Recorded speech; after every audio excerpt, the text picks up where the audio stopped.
Hello friends, welcome to my education tutorial channel. आज हम class 9 NCERT exercise 1.2 के बारे में डिस्कस करेंगे, जो कि नंबर सिस्टम का है।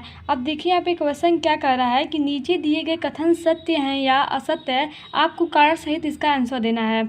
अब देखिए आपको रीजन भी बताना है। यहाँ पे क्वेश्चन पहला क्या है कि प्रत्येक अपरिमेय संख्या एक वास्तविक संख्या मतलब रियल नंबर, और अपरिमेय संख्या मतलब इरेशनल नंबर। तो कह रहा है कि प्रत्येक इरेशनल नंबर जो है वो एक रियल नंबर है कि नहीं है। अब देखिए आपको पहले पता रहना चाहिए इसका डिफिनीसन कि अपरिमेय संख्या क्या होता है और वास्तविक संख्या क्या होता है। तो इरेशनल नंबर वो होते हैं जिन्हें हम P/Q के रूप में नहीं लिखा जा सकता, जैसे √2 हुआ, √3 हुआ। ये सब नंबर क्या है? ये सब अपरिमेय संख्या अर्थात इरेशनल नंबर हैं। जबकि जो वास्तविक संख्या होता है उसमें क्या होता है कि उसमें परिमेय संख्या मतलब रेशनल नंबर और इरेशनल नंबर दोनों आते हैं। उन्हें हम क्या कहते हैं? वास्तविक संख्या कहते हैं। तो यहाँ पे क्या क्वेश्चन कर रहा है कि प्रत्येक अपरिमेय संख्या एक वास्तविक संख्या है। तो ये बात सत्य है, क्योंकि वास्तविक संख्या में परिमेय और अपरिमेय दोनों आते हैं। तो प्रत्येक जो अपरिमेय संख्या होगा वो वास्तविक संख्या में आएगा। अगर इसके जगह पे परिमेय बस लिखा रहता है अर्थात रेशनल नंबर बस लिखा रहता है तो भी हम कहते हैं कि वो वास्तविक संख्या है टोटल। और यहाँ पे इरेशनल या रेशनल नंबर दोनों के लिए रूल फॉलो करता है। अतः हम कह सकते हैं जो स्टेटमेंट दिया गया है पहला वो सत्य है। तो यहाँ पे लिख देंगे हम कि ये कथन सत्य है। अब से यहाँ पे दूसरा दिया है कि संख्या रेखा का प्रतीक बिंदु, जो नंबर लाइन है उसका प्रतीक बिंदु, नंबर लाइन पे इंटीजर होता है 1 to पूरा होता है। तो यहाँ पे कह रहा है कि संख्या रेखा का प्रतीक बिंदु √m के रूप का होता है कि नहीं, आपको ये बताना है। जहाँ m जो है ये प्राकृतिक संख्या है मतलब नेचुरल नंबर है। देखिए संख्या रेखा पे क्या होता है कि हमें प्लस माइनस दोनों वैल्यू दी रहती हैं। तो नेचुरल नंबर क्या होता है? 1 2 3 नेचुरल नंबर है। यहाँ पे क्वेश्चन क्या कर रहा है कि संख्या रेखा का प्रत्येक बिंदु √m के रूप का होता है, जहाँ m एक प्राकृतिक संख्या है।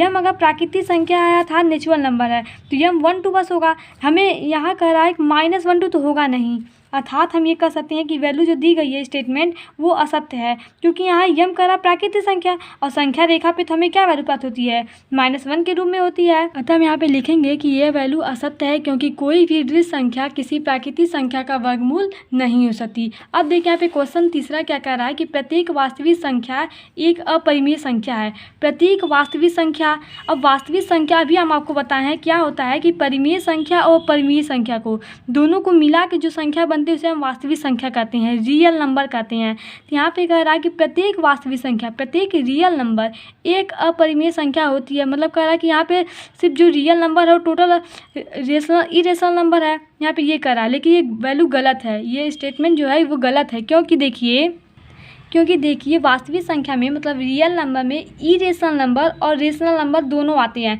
और यहाँ पे कह रहा है क्वेश्चन में कि सिर्फ इरेशनल नंबर आते हैं, इसलिए ये गलत है। क्योंकि हम यहाँ पे स्टेटमेंट में लिखेंगे कि ये असत्य है, क्योंकि वास्तविक संख्या में परिमेय संख्या और अपरिमेय संख्या दोनों आते हैं। देखिए हम क्वेश्चन नंबर 2 लिए हैं। यहाँ पे क्वेश्चन नंबर 2 कह रहा है कि क्या सभी धनात्मक पूर्णांकों के वर्गमूल अपरिमेय होते हैं? यदि नहीं तो एक ऐसी संख्या के वर्गमूल का उदाहरण दीजिए जो एक परिमेय संख्या है। अब देखिए कहना क्या कह रहा है क्वेश्चन। देखिए पूर्णांक मतलब क्या होता है? इंटीजर। जो पूर्णांक ये वर्ड है जिसका मतलब होता है इंटीजर। अब धनात्मक पूर्णांक मतलब कह रहा है कि जो पॉजिटिव इंटीजर है, इंटीजर को हम जेड से विभाजित करते हैं, और जो पॉजिटिव इंटीजर क्या होता है? 1 2 3 ये सब पॉजिटिव इंटीजर हैं। अगर सिर्फ इंटीजर बोलता तो यहाँ माइनस वैल्यू भी हम लेते, लेकिन ये कह रहा है कि धनात्मक अर्थात पॉजिटिव के वर्गमूल, अगर हम किसी का वर्गमूल निकालें तो एक अपरिमेय होता है, ये बोल रहा है क्वेश्चन। जैसे हम √3 अगर लेते हैं, हम 3 लेते हैं, इसका वर्गमूल निकालेंगे तो ये एक वैल्यू जो दी है वो क्या है? √3 एक अपरिमेय संख्या है। ये तो यहाँ प्रूफ रहा है, लेकिन कह रहा है कि अगर नहीं है तो ऐसी संख्या के वर्गमूल का उदाहरण दीजिए जो एक परिमेय संख्या है। अगर हम इसी जगह पे 4 भी तो यहाँ पे आएगा। अगर हम 4 ले लें और 4 का वर्गमूल जब निकालेंगे तो उसकी वैल्यू 2 आती है। 4 का वर्गमूल क्या होता है? 2 होता है, इसकी वैल्यू 2 आती है। और 2 एक क्या है? परिमेय संख्या है, अर्थात 2 को हम P/Q के रूप में लिख सकते हैं, जबकि √3 को नहीं लिख सकते हैं। अर्थात यहाँ पे हम कह सकते हैं कि वैल्यू जो दी गई है स्टेटमेंट वो असत्य है, क्योंकि √4 का वर्गमूल लेने पे हमें वैल्यू 2 प्राप्त होती है, जो कि एक परिमेय संख्या है। यही हमारा एक एग्जाम्पल है। हम और एग्जाम्पल ले सकते हैं, इसके कई एग्जाम्पल हैं, जैसे 9 हुआ, 16 हुआ। Thank you watching my this video.